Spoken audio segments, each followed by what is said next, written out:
Like this door decoy move, there's a very consistent and easy right-click way to throw your decoy grenades so they will block the doors for around next 15 seconds. From enemy side, it's impossible to open them as they are completely secured. If you would press E on those, you can only hear a door opening sound but nothing happens. The only way they can really open it is to destroy it if it's possible. Real game-breaking stuff, but fortunately you can't bug all the doors like that, only chosen ones. Hopefully those chosen ones get fixed soon.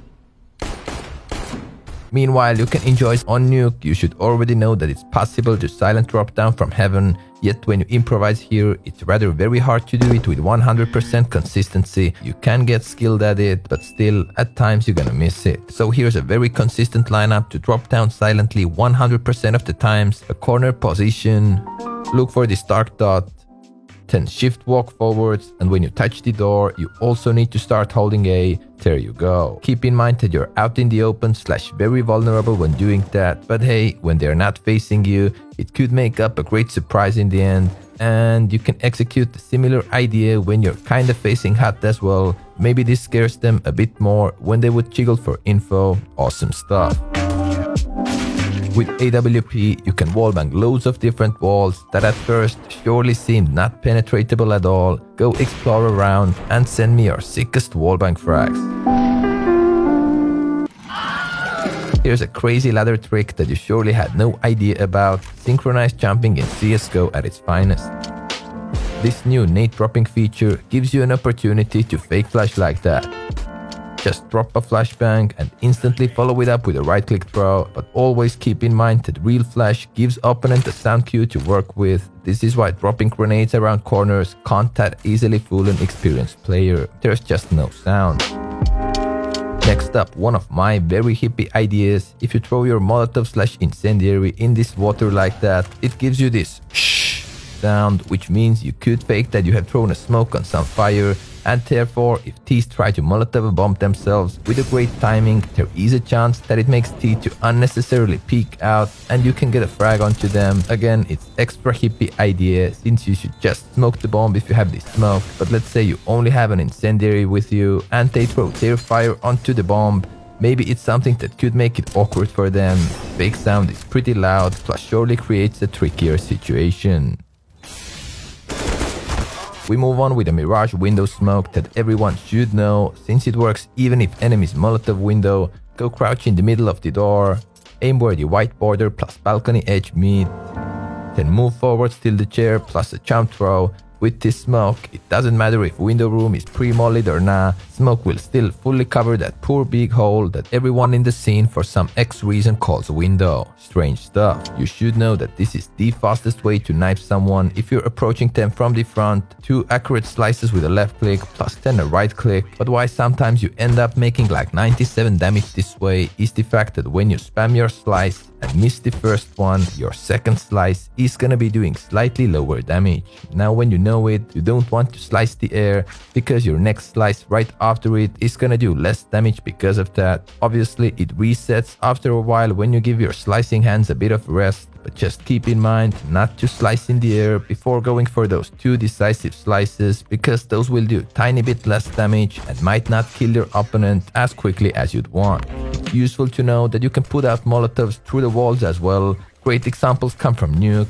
Very common from CT side to Molotov squeaky or hot, and you can deal with some of those fires nicely through the walls, so you can throw your smokes early, plus they won't hardly distract your vision when you're rushing out yourself.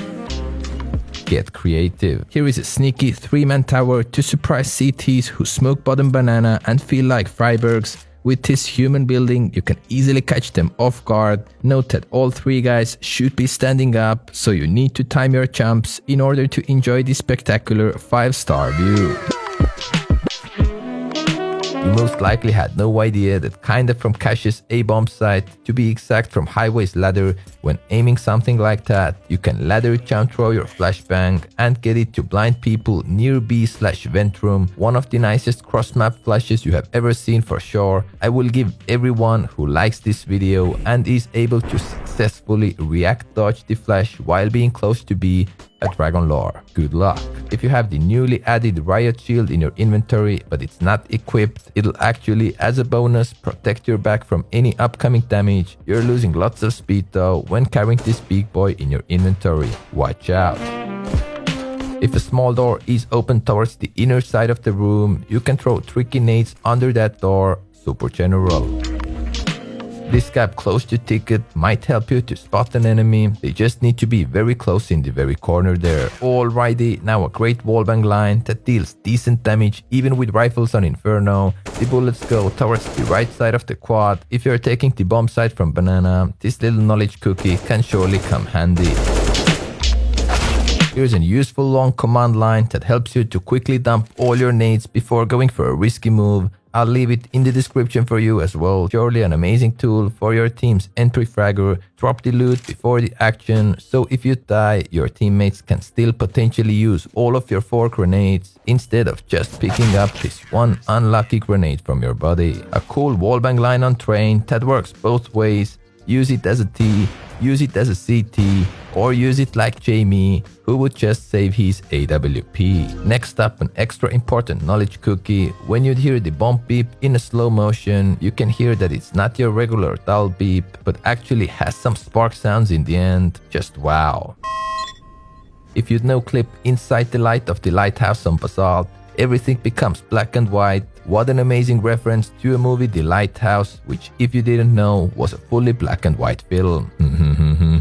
A very uncommon spot on cache for complete noobs who can't get flankers down in a fair duel, but they need to do it dirty. This position should give you an advantage for sure. On Mirage, CTs often like to throw a similar aggro short smoke and then climb behind it to find one ways to surprise you from, but little do they know that with high shadow settings, players are able to see their shadows like that, even if they're actually completely hidden inside the smoke. So note to yourself as well, no one is safe when climbing here, even if you're inside the smoke, as your shadow is visible from miles away. There's a golden rule when it comes to smoking off the Molotov: you need to cover more than 1/3 of it in order to fully stop the flames. If you hit the fire edge, there will still be flames going around. I see it way too often that people smoke off Molotovs poorly, and if you decide to rush, it can be lethal to you or your teammates. By the way, when smoke is down first, plus Molly lands close to a smoke, it can't only partly start the fire, so it will be 100% denied. It might be a good idea to hide in smoke depending on a situation, but keep in mind that if smoke is placed poorly near the area that produces particles when they get shot, you are just one particle shot away to be revealed from the smoke, and you don't even know it since you can't see what's up. There are people who still don't know that it's possible to do the almighty 0.000 seconds remaining defuse. It's not a bug, it's just diffuser being extra accurate. The new map Insurgent 2 hooks you up with some Tom Sawyer content in the forest, lots of climbing to be explored and executed. This forest surely provides you with some moves like Jaggers that you were not aware about at all. Go play around. Next up, better nade than nothing. If you don't have a smoke, you can mask some of your actions with the nade explosion. Use it like a pro. They're posted up on his location using the smoke for the element of surprise. One way how to be useful at Firebox after you have been spotted and are kinda stuck is to throw this sneaky flashbang. Get in this wall corner, aim in the middle of this gap and down to the line on the ground. If you feel it, then a left click throw, which grants you and your team with a great flash in front of the box, so it won't blind your side, but nicely CT and stairs plus jungle. Low risk to your own teammates, high risk for opponents, as in the middle of retaking action. It's like the last CSGO update, very hard to see it coming. Something for more of the danger zone players, barrels deal massively reduced damage when detonated by AG grenade or decoy grenade explosion. Damage multiplier for these cases is in between 0.1 and 0.8. Great to know. No one really knows or uses it, but you can be helpful to your teammates who push underpass to B apps with the following flashbang. Crouch hug this box and aim at the wall line. Then just a jump throw. This flash could be a very powerful tool to help your teammate to surprise T in B apps. Also from the B bomb site, you can of course help out your middle players.